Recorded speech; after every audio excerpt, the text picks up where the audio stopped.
No, you're okay. So we're good. All right. So I'm going to pull this up, you guys. This is what we have. We have left right here is Mr. John Baker, and then I'll just wrap up with some assignments, and then we'll close up our TLA. So you guys know John well. I asked him just to kind of wrap up with some ideas, a little bit of motivation for you guys tonight to be thinking about that. So John, I can see your slides, and I know I can hear you. So the floor is yours, sir. Baker Bites. All right. I heard Baker Bites in there. Let's go. Buddy.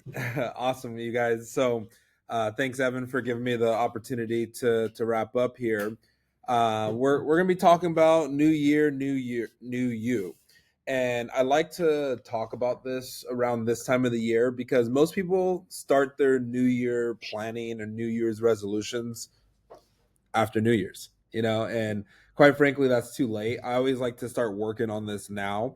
So this way I can start applying a lot of these habits that I want to implement going into the new year. And that way by January 1st, I'm already sprinting. I've already made progress on my 2025 goals. So let's start off with a quote from Mark Twain. The secret of getting ahead is getting started. And I wrapped up the last TLA and we talked about dreams lists. And this is really the challenge that I find for most people is they just don't get started on things, or they just start too late. And my question for you guys is, how many of you guys actually started that dreams list exercise? Right? I sent you guys all the sheets and everything. Like, by show of hands, let me see. Be honest. All right. And that's why a lot of people won't hit their dreams. They don't start like making progress towards them. They don't start tracking it. So that was just like one simple thing to already get you ahead for next year. But the first point I want you guys to get down is let's reflect on the past year. Let's reflect on 2024. And I want you guys to understand the importance of reflection, especially as you become a leader and as you're trying to evolve as a person, as a manager, as a CSP. I'm sure like JJ will tell you, a big part of him setting a new goal for the following year is seeing what happened in the year before. And it's important to take time to acknowledge what you achieved, what you learned, where you made mistakes, and how you've grown from the prior year. The second thing is to set clear goals. Now, as I'm saying this, I hope everybody realizes like these aren't new things that you guys have heard before. And let's go back to this one for a second. I want you guys to just write down one thing. All right, write down one thing that was your biggest lesson from the prior year. So just write down one thing that was your biggest lesson from 2024. And I know 2024 is not over, but just think about that for a second. What was one thing that taught you something big, something that maybe altered your year? I'm sure for a lot of you guys in the room, it could be just starting this job with Cutco, right? Who would have thought you would have been in the Leadership Academy? Who would have thought you'd be, in the running to run your own office, Nate? Like that's crazy. Like that probably wasn't in the plan going into 2024, but now it is, right? So think about that. The second one is to set clear goals. Does everybody know who this guy is? Yeah. Yeah, that guy, he was dialed, right? So I want our division to be sharpshooters. Like I forgot his name. I think it's like Rondom something. Yusuf. Never mind. Yusuf. I knew that. Very close, right? But again, you guys already know this, right? You guys already know this stuff, right? Think about it. Like, let's not have another year where we come to this point and this is what you're looking at in the mirror. A frustrated you because you're like, dang it, I didn't hit my goal for X. I didn't accomplish this. I didn't lose the weight. I didn't gain the muscle. Like let's just end it right now and let's start headed into the right direction. Like, I'm going to be the person that hits my goals. I'm going to be the person that does what I say I'm going to do. The third one is building new habits. And there's lots of new habits that you guys have been learning throughout the TLA. I think about like John Roach, how he was talking about, your plan and your schedule, right? And, failing the plan is planning to fail, right? So it's like, let's make that one of the first habits that we really attack on. Let's get those power hours going. And a lot of you guys are doing really great with that. But imagine if like that's one less thing you have to think about in 2025 is how to set my schedule for the week. Imagine how much more you can start to get done, right? Imagine and here's a list of habits I just thought of off the top of my head, and I could have filled up like 8 slides of different habits, but I'm sure everybody can find like one or two on here that they can resonate with, right? Maybe for some of you guys it's waking up earlier, maybe it's going to bed sooner, maybe it's your morning routine, evening routine, maybe it's going to the gym, maybe it's reading more books, maybe it's meditation, maybe it's eating healthier, maybe it's like less DoorDash, right? Stop paying these $10 shipping fees, and like maybe it's just like what if in 2025 I paid 0 fees?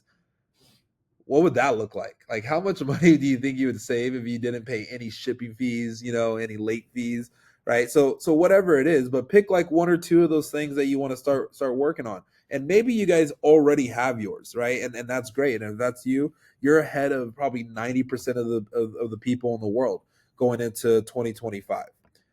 And then the fourth thing is to embrace new challenges. To embrace new challenges.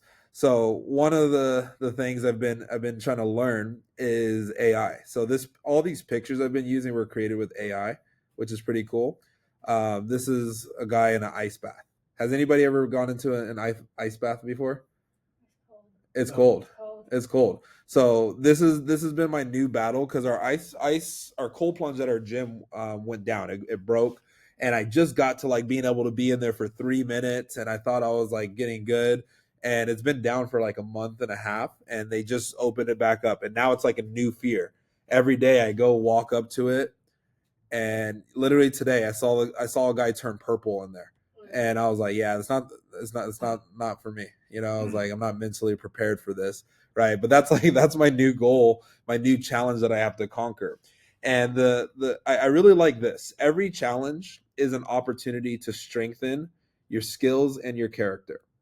And every time I've had significant growth in my life or in this job, it was always because of some challenge that I overcame. One of my first challenges was like when I was a branch manager, learning how to do things on my own, learning how to pay bills, learning how to manage people, manage myself, right? But then after that challenge, I felt like I could do anything, and then I remember the next challenge was when I moved out on my own for the first time. I thought I was ready and independent, and then I got beat up out there in the real world. The real world is hard, and I remember overcoming that, and I was like, all right, now I can live on my own. I'm financially independent, right? Then I remember when I turned 26, Evan, I don't know if I ever told you this, but that was like one of my best years in the company, and it was because I was scared. It was because I was scared about health insurance. That was the year I got kicked off my parents' health plan, and I looked up health insurance, and I was like, oh wow, this is expensive. I need to like step up my game. I need to make more money, and I made the most money that I at that point that I ever had. And then another challenge was when I had my first child. I was like, oh crap, like I have to be a family man. I have to take care of somebody other than myself now. And every time something that felt fearful, it always blossomed into something really phenomenal and a lot of really great opportunities to grow. So the next thing I want you guys to think about right now is think of a recent challenge and write down one thing that you've learned from it. All right, I'll give everybody 30 seconds. Think quickly. All right, but think of a recent challenge and write down one thing that you learned from that challenge, from overcoming it. Maybe it was recently with school, right? School and balancing the job and learning how to do that. Maybe it was a relationship. Maybe it was a family member. Maybe it was a customer. Maybe it was a parents, a sibling. And what is the thing that you learned from that? And maybe you're still in the process of that challenge right now. What are you learning as you're experiencing it? And then the fifth one, which is my favorite one, is to celebrate the journey. And sometimes when you're a high performer, this is a tough one for you. All right, this is a tough one for you. And I know there's a lot of you guys in here that are hard on yourselves. You know, sometimes you're like, man, I didn't sell enough. I'm not good enough, or I'm not hitting this number. I'm not strong enough. Like whatever it is, right? This was one thing that I've had a hard time, you know, processing. And you know, Evan will tell you this. Like this is why it's great to have great mentors and coaches and people in your circle to look up to. Right. Anytime I hit a goal, like Evan will be like, man, good job on doing that. How do you feel? I'm like, I want more. I'm not happy. You know, like it's hard for me to celebrate progress because I have such high standards. I want to do so much. Right. But my wife also reminds me of this too. She's like, dude, you got to celebrate. Like, this is great. Like, isn't this your biggest month? Right. Like, we hit $1 million faster than we did the year before. And my wife was like, didn't you like hit that towards the end of the year? I'm like, yeah, but like I wanted to do $2 million this year. So like, she's like, dude, let's go celebrate, you know? And it's important to celebrate all the little wins along the journey because small wins add up to big changes. Think about that. Small wins add up to big changes. And you know, and maybe leaving Leadership Academy tonight, maybe you're the person that's like, you know what, I'm gonna just be on top of my assignments and just get them done tomorrow. Like I'm just gonna knock them out this weekend, so this way I don't even have to think about it, right? Maybe it's just something simple, right? Like I'm gonna go to bed at a reasonable time. Like I'm gonna put my phone in another room, so this way I'm not scrolling on TikTok and Instagram for hours and hours on it, right? But maybe like those small wins, they're gonna build up to something bigger.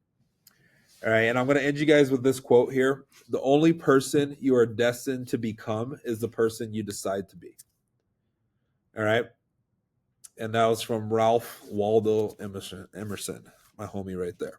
All right, but that's what I wanted to leave you guys on. I want you guys to start working and planning for 2025, and you know, don't be the procrastinator that waits until December, you know, 30th to start going after this, or you know, let's just get after it right away. All right, there you go, Evan. All right, great. Let's give it up for John right there. Does December Great have job. 30 days?